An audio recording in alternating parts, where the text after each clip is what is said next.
Hey guys, it's my day off, so today gonna get to finally take this thing out. The TG36 been sitting in the back of my safe for, I don't know, probably like 2 years now. I haven't put a single bullet through it, but I think it was like two weeks ago, 1 week ago. Finally came in a little bit of money, and I thought, why not? Let's do an SBR. So we SBR'd it. I got the G36C front end, which has the 8.98 inch barrel, which is practically 9 inches. Is there a practical purpose for something like this? Absolutely not. Let's be honest, it looks cool. It's unobtainium for a lot of people, and on top of that, yeah, it's just really nifty. So I got the dual optic on here too. This thing's a hunk of crap. It took probably 5-10 minutes for me to even bore sight this, because there's no adjustments, there's no clicks or anything. It just kind of does whatever it wants to do. And then on top of that, we're going to try and chrono this today, just to see how slow she doesn't shoot, and kind of go from there. But yeah, so like I said, freshly SBR'd. Now it doesn't do that like annoying ping sound as much anymore. So sure makes a lot of a difference when you don't have essentially like a 4-inch long tuning fork at the front of your gun. So yeah, got a target down range, just got 3 rounds of M193, and just kind of shoot it, see how well she shoots, see if we can get her at least on paper, and then kind of go from there. Okay, so let's maybe adjust down just a little bit. Yeah, there you go. All right, let's give this a shot.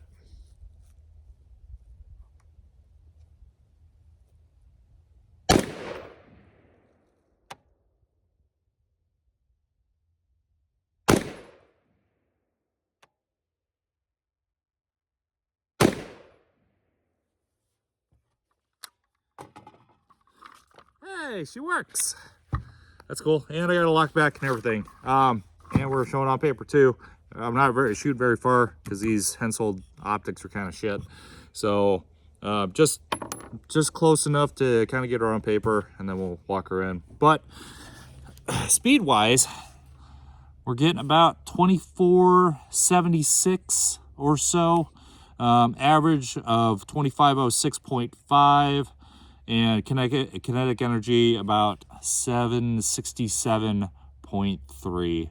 So actually not as slow as I probably would have imagined out of this short of a barrel, but I'm sure not as fast as what other people would want this to be. But hey, it is what it is. Yeah, so we'll get her sighted in just a little bit better, and then come back, show you guys some more shooting. If you guys have never adjusted one of these dual optics, it's probably the worst experience. There's no clicks to it all, and everything's in German, so right and left, I guess, makes some sense. And then on top it says TNH. I don't know what that means in German, but yeah, these are not very user-friendly.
Okay, shooting impressions of the TG36 now that's in its C configuration.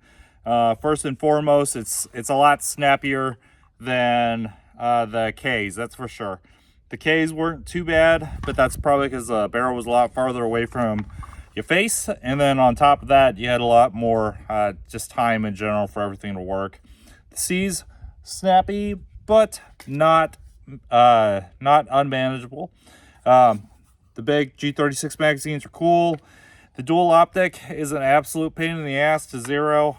So for those of you that have a dual optic or are thinking about buying a dual optic, this isn't like a you pull up Ballistic X and then you crank it however many clicks that that the app tells you. This is definitely a you shoot 3, you turn the little Allen keys however you think that they're supposed to be turned, and then you shoot 3 and you just keep guessing until you're on. So that's kind of a pain in the ass, but whatever.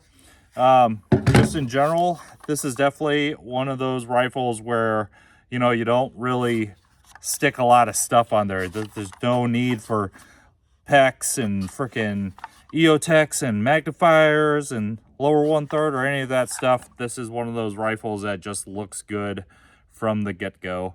The shorter G36C stock is definitely pretty nice. Having the dual optics, definitely usable, but definitely a lot on the older side of things. The selector, very clicky, very much HK, so very cool. And this is a SEF trigger group, but it's just really SE. The F is just another semi-auto mode, of course. Trigger, not that great, but very usable. So very plasticky feeling, even though the hammer itself is metal.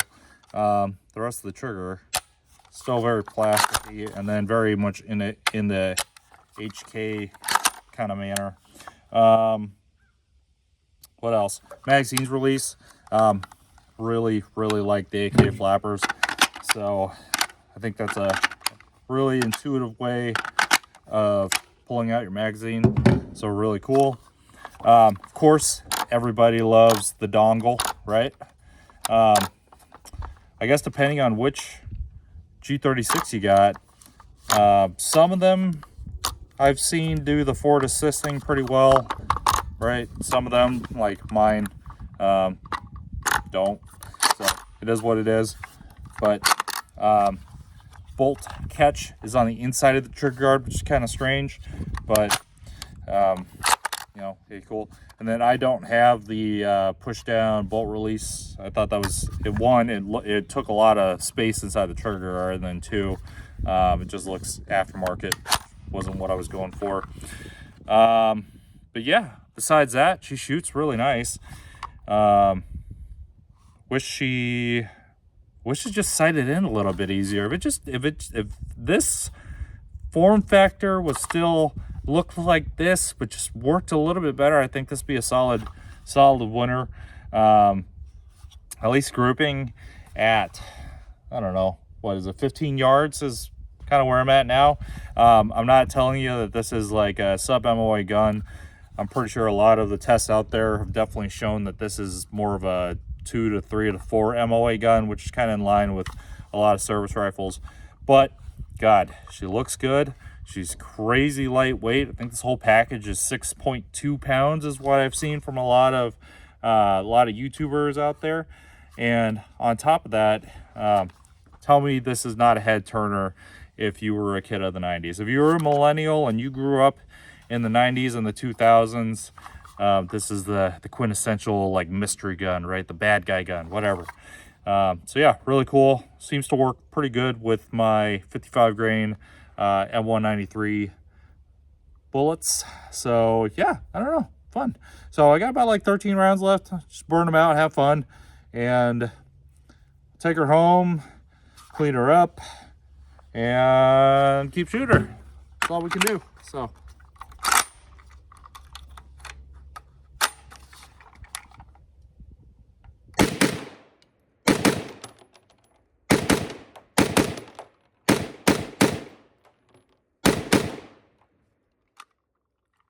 that's all she wrote. All right, see you guys later.